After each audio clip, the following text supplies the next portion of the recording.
No coração do Brasil colonial, em meio a uma mata fechada, úmida, cheia de neblina e de segredos, nasceu um reino.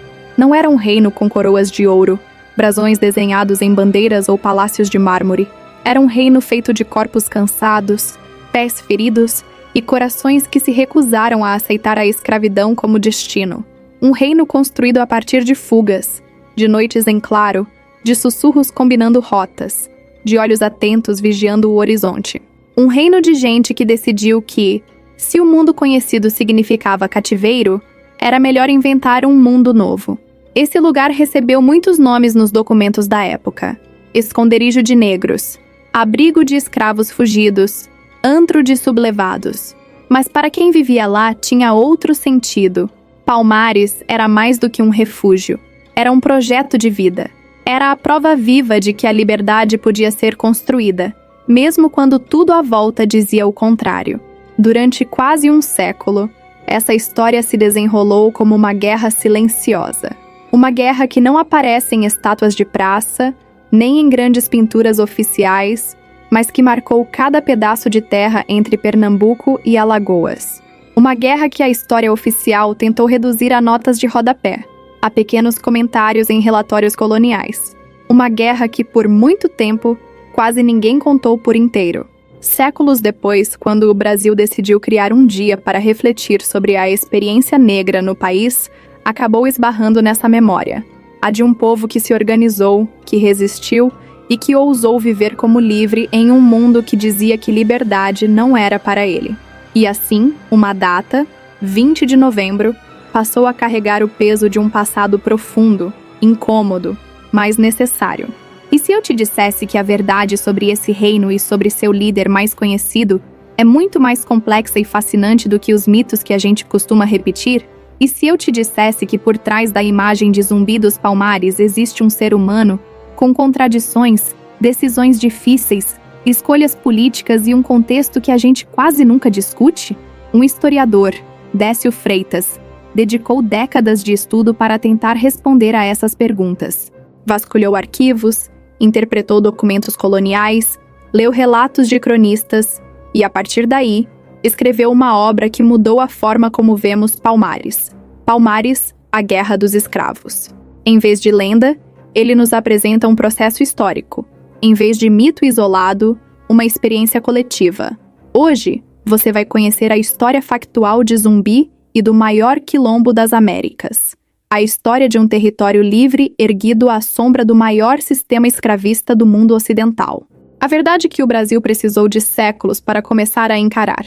Esta não é uma história de heróis perfeitos, nem de vilões caricatos. Não é um conto de fadas, mas também não é só um relato de dor. É, antes de tudo, a crônica da resistência humana e do preço altíssimo que se paga quando se decide não aceitar a humilhação como condição. No início do século XVII, o Brasil era uma imensa plantação de cana-de-açúcar. A riqueza que saía daqui sustentava o luxo de um império do outro lado do oceano. Para fazer essa engrenagem funcionar, navios abarrotados de gente cruzavam o Atlântico em viagens que podiam durar até 3 meses. Homens, mulheres e crianças africanas eram amontoadas nos porões, acorrentadas, sem ar, sem luz, muitas vezes sem água. Muitos morriam antes mesmo de chegar ao destino. Os que sobreviviam eram marcados como propriedade. A vida nos engenhos era uma rotina de vigilância, castigo e exaustão. O tempo não pertencia a quem trabalhava, mas a quem mandava. As palavras que descreviam essas pessoas eram frias: peça, cativo, escravo, números em inventários, mercadorias avaliadas em moeda.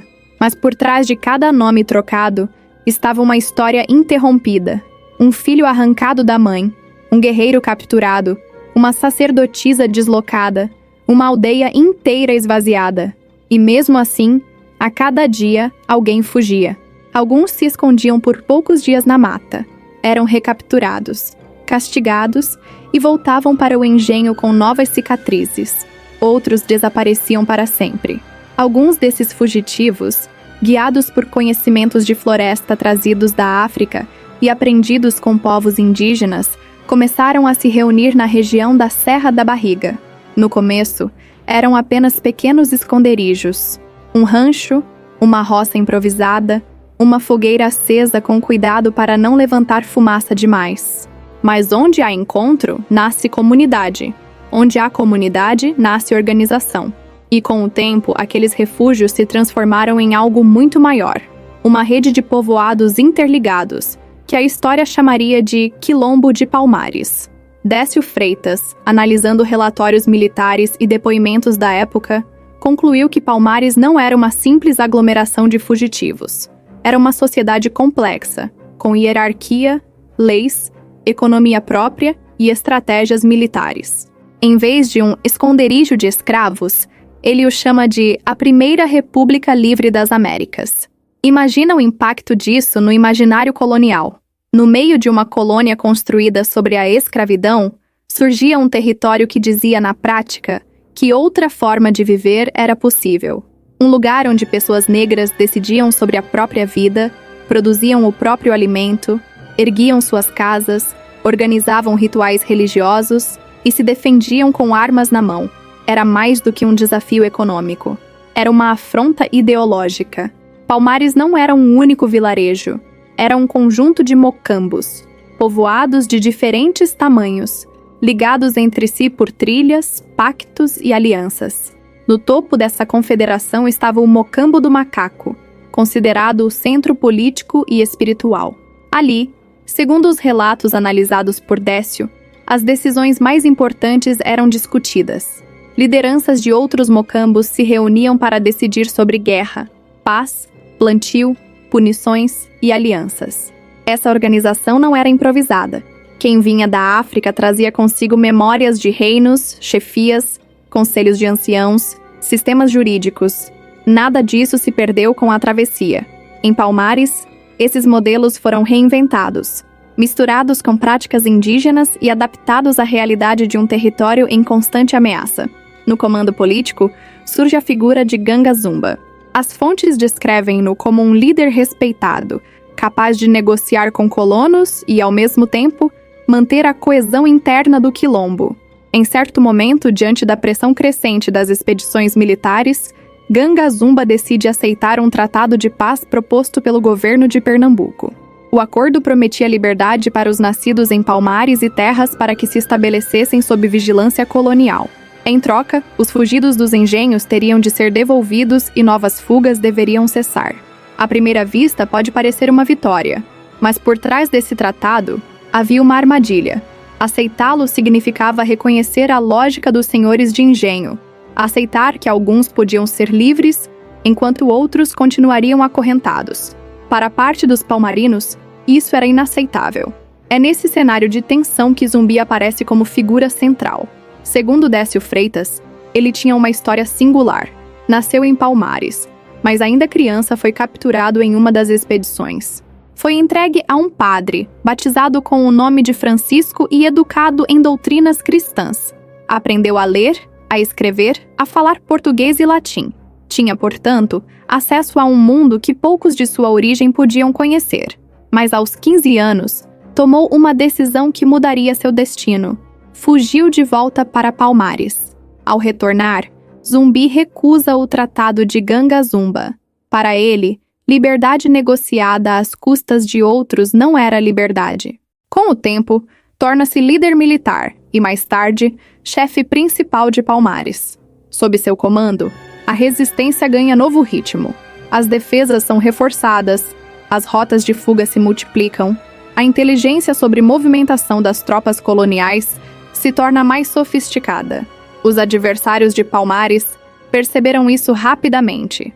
Se antes viam o quilombo como um problema localizado, passam a enxergá-lo como uma ameaça de longo prazo. A existência de um território livre, formado por pessoas que haviam sido escravizadas, funcionava como um convite silencioso à rebelião. Para cada escravizado acorrentado em um engenho, a notícia de que havia um lugar chamado Palmares circulava como possibilidade, como sussurro de esperança. Décio Freitas mostra que as expedições organizadas contra Palmares foram, na prática, campanhas militares de grande porte. Governadores, senhores de engenho e representantes da coroa reuniam recursos, armas e homens para tentar destruir aquilo que chamavam de cancro da ordem colonial. Não era algo improvisado. Eram ataques planejados, com relatórios, mapas, pagamentos e promessas de recompensa. Um dos personagens centrais desse esforço foi o bandeirante Domingos Jorge Velho. Experiente em expedições contra populações indígenas, ele foi contratado para liderar a ofensiva final contra Palmares. A ele foram prometidas terras e benesses, desde que cumprisse a tarefa. Ao seu lado vieram soldados portugueses, índios aliados e outros mercenários. A ideia era clara: sufocar de vez a experiência de liberdade que florescia na Serra da Barriga. Do lado de dentro, porém, Palmares não estava de joelhos. Os mocambos tinham sistemas de vigia, sentinelas espalhadas pelos pontos altos, trilhas secretas, armadilhas. A floresta era aliada.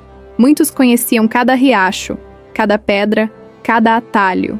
As defesas incluíam paliçadas de madeira, fossos, barricadas, e havia algo mais poderoso do que tudo isso: a consciência de que, se Palmares caísse, o que esperava a maior parte de seus habitantes era o retorno ao tronco, à algema, ao pelourinho ou à morte. A guerra, porém, não se decidia apenas no campo físico. Também se travava no campo simbólico. Os documentos coloniais, por anos, descreveram os habitantes de Palmares como ladrões, assaltantes, idólatras, bárbaros. Esse discurso não era inocente. Se você desumaniza o inimigo, qualquer violência contra ele passa a parecer aceitável. Décio Freitas, ao confrontar essas versões com outros relatos e com a própria lógica da sobrevivência, mostra que Palmares estava muito mais próximo de uma comunidade estruturada do que de um bando sem lei. Havia rituais religiosos que misturavam tradições africanas e referências cristãs. Havia normas de convivência, castigos para alguns delitos, critérios para escolha de lideranças. Havia celebrações, danças, cantos, casamentos. Havia infância, havia velhice. Havia sonhos de um futuro em que talvez não fosse mais necessário viver escondido. Mas o mundo ao redor não estava disposto a permitir que esse futuro chegasse. Com o cerco se fechando, Zumbi adota táticas de guerrilha. Em vez de confrontos diretos, emboscadas. Em vez de linhas fixas, movimento constante. Em vez de um único ponto de resistência, redes.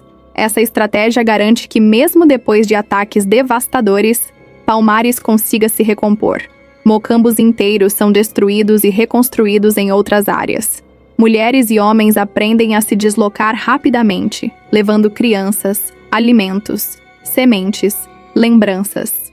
Décio Freitas interpreta essa capacidade de reconstrução como prova de que Palmares não pode ser entendido apenas como um lugar geográfico, mas como uma ideia. Uma ideia de que a liberdade não poderia mais ser desinventada. Uma vez experimentada, mesmo em meio a precariedades, ela se tornava parâmetro para julgar todo o resto. Depois de sucessivas campanhas fracassadas, os colonos decidem investir tudo na grande ofensiva de 1694. Domingos Jorge Velho e suas tropas avançam com canhões, arcabuzes, espadas.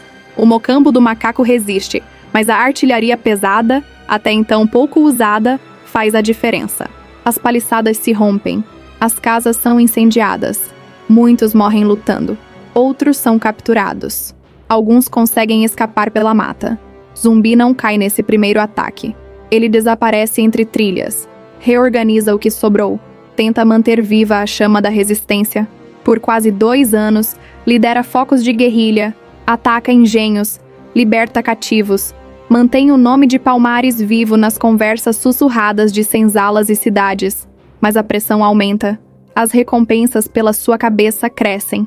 Traições, e não apenas armas, começam a pesar na balança. Em 20 de novembro de 1695, Zumbi é finalmente capturado, segundo os relatos, após ser denunciado por alguém próximo. É morto, decapitado, e sua cabeça é levada a Recife para ser exposta em praça pública. O recado era direto. Era preciso matar não só o homem, mas também o símbolo. Por quase 300 anos, o país se lembrou da escravidão, mas quase não falou da resistência. Palmares foi reduzido a poucas linhas. Zumbi, quando mencionado, aparecia como personagem marginal.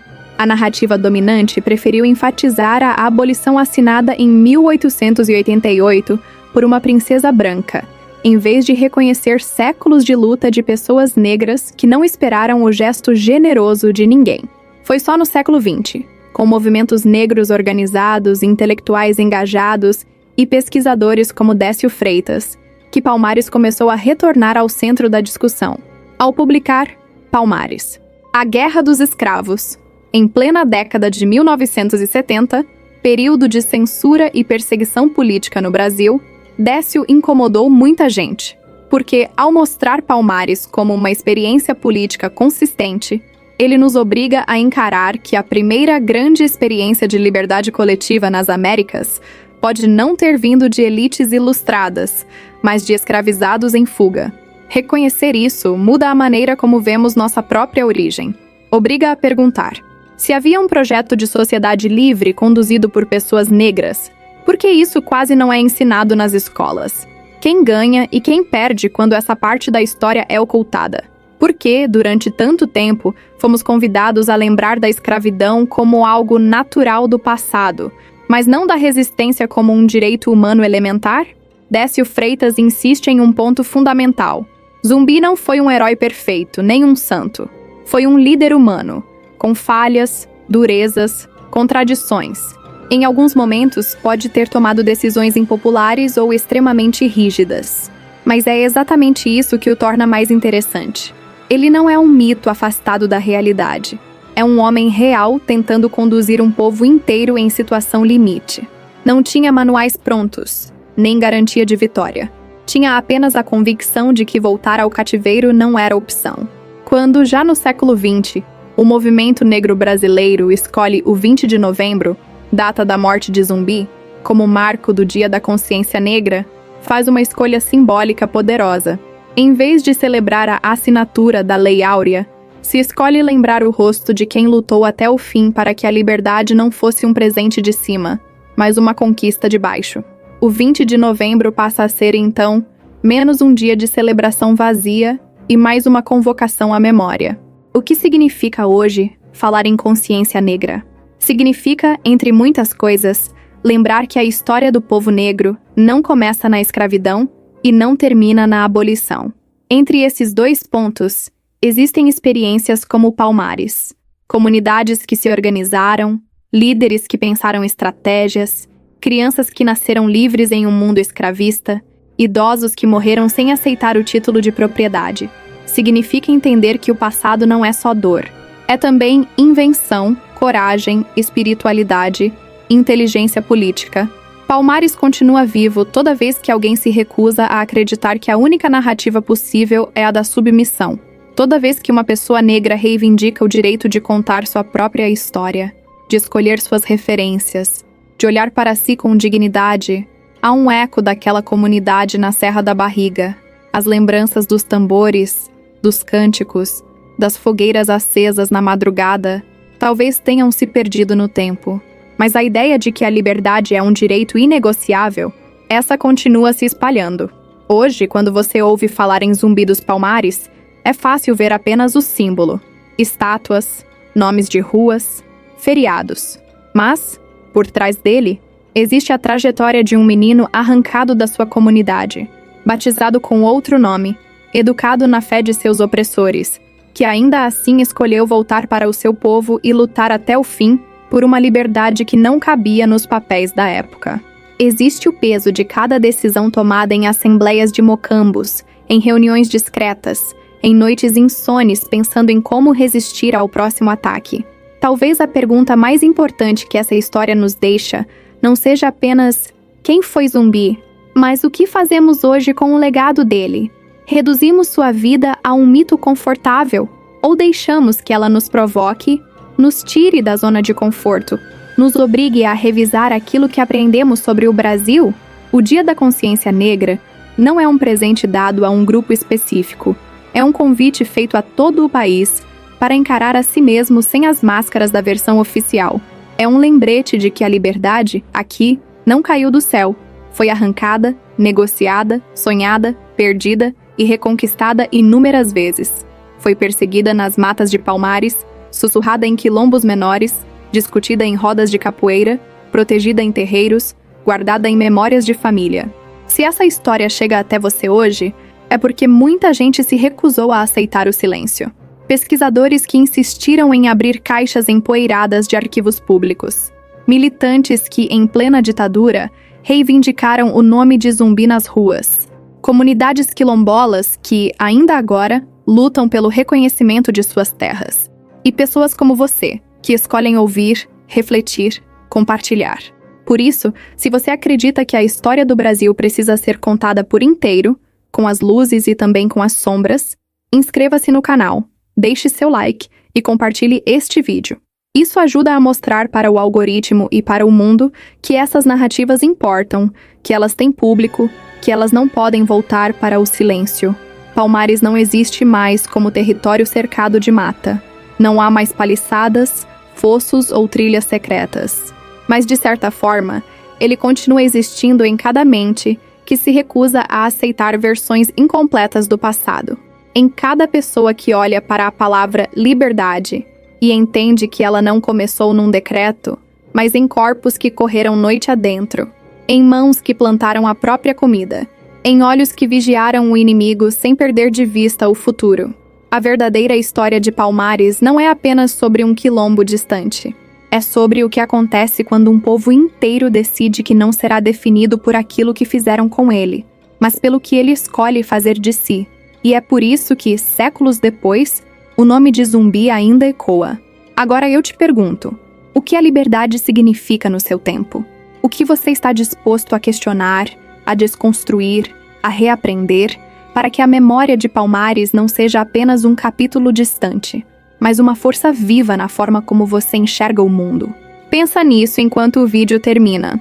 E se essa história mexeu com você, não guarda só para si. Compartilhe com alguém que ainda acha que Palmares foi apenas um esconderijo de escravos. Mostre que, por trás desse rótulo, existiu um povo inteiro experimentando, na prática, aquilo que hoje a gente chama de direitos humanos.